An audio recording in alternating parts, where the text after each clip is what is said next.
When I was 6 years old, I broke my leg. And I was running from my brother and his friends. Thanks so much for taking the time to do this. Much appreciated.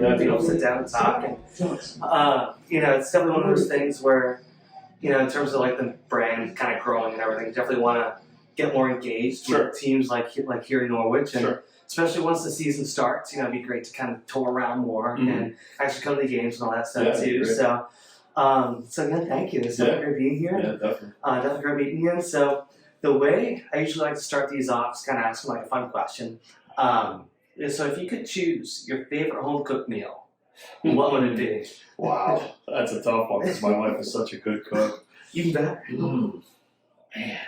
I mean, first off, I love a steak. I love a nice juicy steak. So we'd probably start there. And then, she's so good about rotating side dishes through too that, we'll throw some, like last night we had cube steaks and then we had asparagus and she had these roasted potatoes that she, the way she cooks them is that she cuts them in half, puts the potato down, but she's got this layer of cheese that just bakes right into it too. Oh my goodness. So good. Oh, the cheese included. Yeah. With the right spices right on top too. Yeah. Oh yeah. Yeah. She's such a good cook, and so it's hard to choose that favorite home cooked meal. But, I think it probably starts with a steak. Let's just say that. Yeah, and that's such a good option to be in. Is when you just have so many. Yeah. Or it's just all of them. Oh yeah. Because I've even like the way I kind of come up with questions. Like so many people ask me the same thing. It's just like I can't choose just one. Right.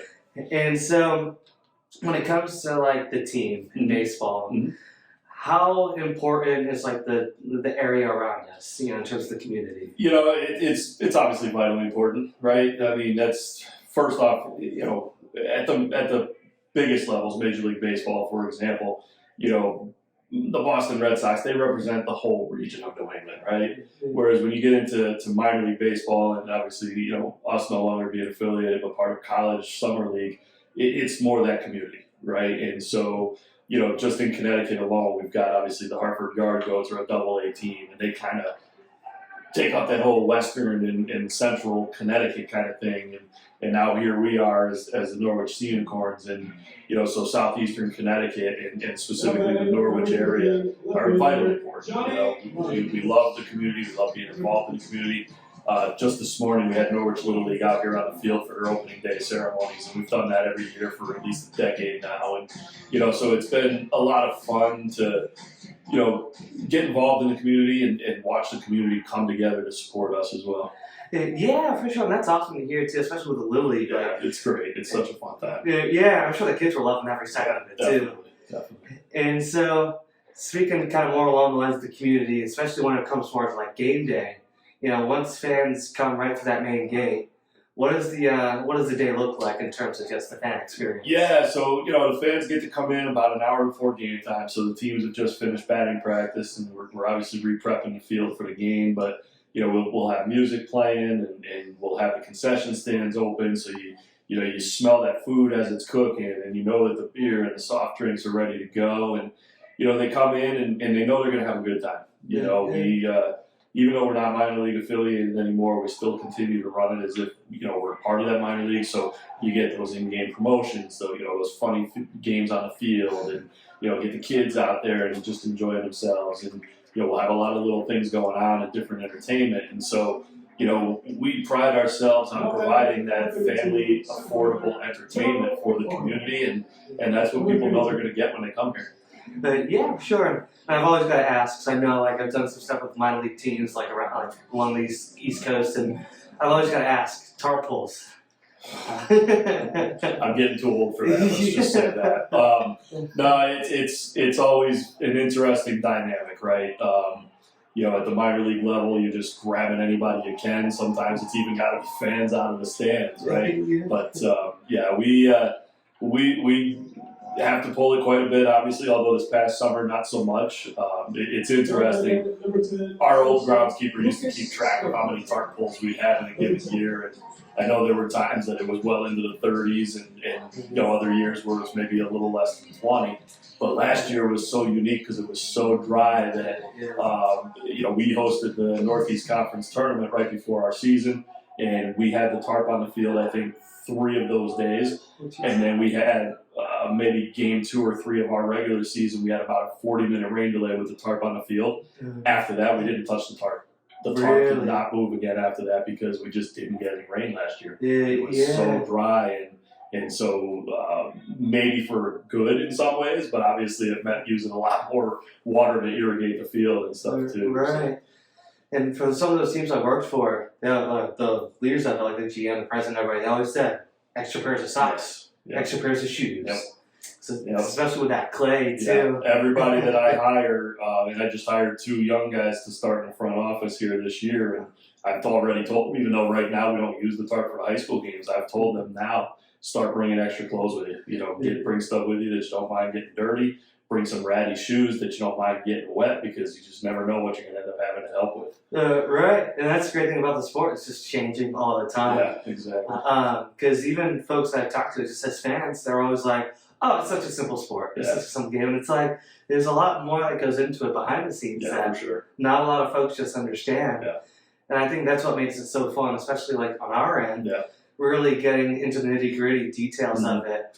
And even something like the game behind us, right? Yeah. Like, there's a lot that goes into setting up something just like this. Yeah, I mean, just to have this go on, excuse me, but New London's AD happens to be the chair of the baseball committee for their conference, the ECC, and he's also the head coach of the Mystic Schooners of the NECBL, who also play here during the summer.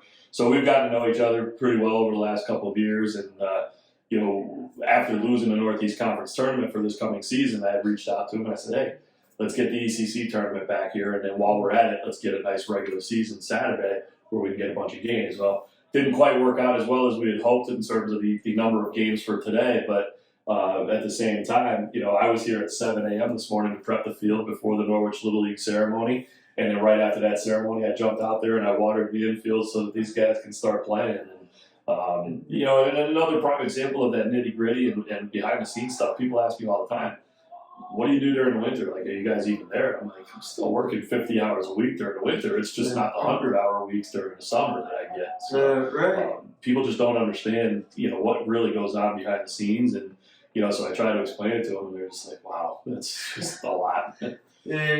So to that point, too, for folks that are just going into the industry for the first time, whether it be like the internship, like you say, just hired a couple new folks, what's your biggest recommendation? Well, the first thing I do, I get asked to speak to a lot of high school and college classes, people that are interested in sport management as a possible career. And first thing I always tell them is, listen, you've got to get out there. You've got to find part-time jobs. You've got to find internships. Volunteer if you have to. Just get out there and see what it's like, because there are so many different aspects. And, the first thing that I always ask the question, the first thing I say is, how many of you want to work in sports because you enjoy getting to watch the games? Right. And every hand goes up, and I say, well, you're in the wrong business then. Exactly. Because you don't get to watch. I said 95% of the time, I don't even know if we've won or not until the next morning. And they all look at me like, what do you mean? And I'm like, well, there's just so many things going on behind the scenes that you're taking care of that you're lucky if you get to watch the game for even a few minutes. And it's a real eye-opener for them. And then the other thing I always tell them, too, is, listen, if you're going to work at the lowest levels of professional sports, you better know how to sell stuff, because if you don't, you're not going to make it in the business. You may not stay in that position, but every position in these low levels of sports requires some kind of sales. Right. And even at that point, too, like, I've got a part-time job with the Red Sox as an usher, and we have about 60 folks on our staff, and we all say the same thing. We're like, a lot of times we have no idea what's going on. We kind of rely on the crowd, if we hear them booing or cheering, whatever. Sure. And then literally all 60 of us will go home that night at 11:30 midnight, and we'll just sit down, let the adrenaline run out, and just watch replays. Yeah. Because we're always asking each other, like, oh, why are you guys booing? Or what just happened? Why are you guys cheering? It's a unique thing, and I just don't think people understand, that aspect of working in sports, even at the level like an usher or something like that, that you don't even know half the time what's going on. Exactly. And so when it comes to the product on the field, the way the players and getting players and really kind of managing them, how does it come into play here in Norwich? So what we do here in Norwich is we rely on our coaching staff. I'll find the best coaching staff I could possibly find, and we've got a couple of really young guys that we're really excited about leading our team this year. And then because they're college coaches and fresh off of their college playing careers themselves, I really rely on them to go find the team, because they're the ones with the connections to the college coaches. They're the ones watching these players on a regular basis. And they're going to be the ones coaching them on the field, so why not let them have a huge hand in that? Other teams do it a little differently. Sometimes, some teams, the general managers will secure them. But it's all about reaching out to the colleges, developing relationships with the coaches, because those coaches are looking for the best places to place their players for the summer as well.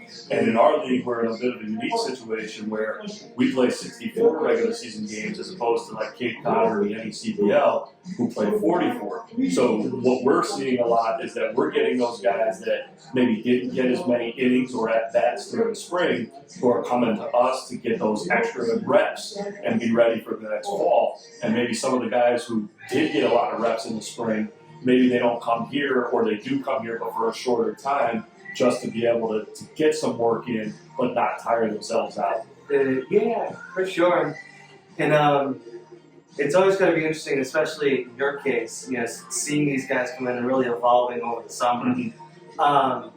How's it been kind of trying to make a relationship with these players, and especially afterwards? Sure. Yeah. I mean, for me, I don't really get to spend a lot of time with the players, obviously, because of how busy I am. But I try to get to talk to them a little bit, and at least keep track of them after they leave here too. And one thing we've started to do on social media this year is we're, now that we're going into our third year in the Futures League, we're trying to, kind of represent and spotlight some of the alumni that have played for us over the last couple of years.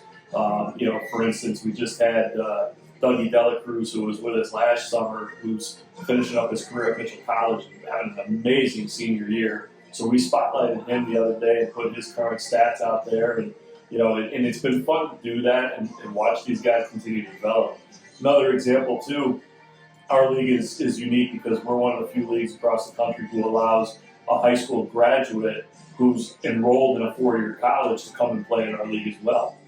And we've had a few kids in the 2 years that we've been in the league who are now at their schools and doing really well. Last year we had a couple guys. Chris Maldonado came to us from New Jersey. He's a freshman at Vanderbilt, one of the top programs in the country, and he's playing almost every day right now and hitting really well. And another guy we had last year, Cameron Maldonado, came to us from Woolton, Connecticut, and is up at Northeastern, and he's hitting really well up there. And a third guy, Drew Crone, who came to us from Hebron by way of Xavier High School. He's at UConn, and while he's not playing a lot, he's playing enough because of the fact that he came here to develop over the summer. So watching those kind of guys especially develop their careers has been really great. Yeah, for sure. That's cool to see. That's working the way it's definitely should. Yeah, for sure. So that's kind of like the last question I'll ask. Okay. Just kind of wrapping things up. Yeah. So I just kind of thought of this question a few weeks ago. I think it's like a really special one because the game of baseball is so special to every one of us in a unique way. Sure. And so I know I've asked a couple folks this, and it's always awesome hearing their answers. So what does baseball mean to you? Wow, that's almost as tough as answering my favorite home meal. But like a lot of people out there, I grew up playing baseball and watching baseball, and obviously a lot of great memories with my father coaching me and watching games with my father and developing friendships and just learning so much about the world even through the game of baseball, because you have your ups, you have your downs, you have your wins, you have your losses, you make errors, you play great. The game of baseball is so humbling, and I think that is one of the biggest things that makes it the best sport in the world. I mean, our Hall of Famers fail 7 out of 10 times on average, and so I think baseball is the best sport for really being able to help teach lifelong values. And for me, I was very fortunate. Growing up, not a lot of great teams that I played for, but as my baseball years continued, and I went to school at Eastern Connecticut State, fortunate enough to be on the coaching staff for one of the national championships, which was, obviously lifelong memory there, and to be able to continue working in the game of baseball, granted from a sales and sponsorship side and whatnot, but just to still be involved is the world, I owe so much to the game of baseball, and that's why I love doing what I'm doing, and I want to stay involved for as long as possible. Yeah, for sure. It's really something more than just ourselves that, it can be hard to explain at points too. Yeah. Because I've even had like a couple of interviews of mine from buddies from college that are still in it that do need to do those informational interviews. And they're like, hey, Jason, we're going to talk to you. And they're like, why do you like it so much? It's kind of the same question. It's just like, that's why I say it's just something more than just ourselves. That no matter what, if we're staying up till 3 a.m., doing like a delayed game, whatever it may be, be more than happy getting those 2-3 hours of sleep and getting right back in. Yeah, absolutely. So yeah, I appreciate that. Yeah, of course. Sure. Yeah, and thanks so much for joining us. Yeah, well, I appreciate it, and thanks for thinking of me and coming down to the stadium. I hope you stick around and enjoy a little bit more of the game. Yeah. Nights just like this, so let's get down to business. Mama, please don't worry about me. I'm about to let my heart speak.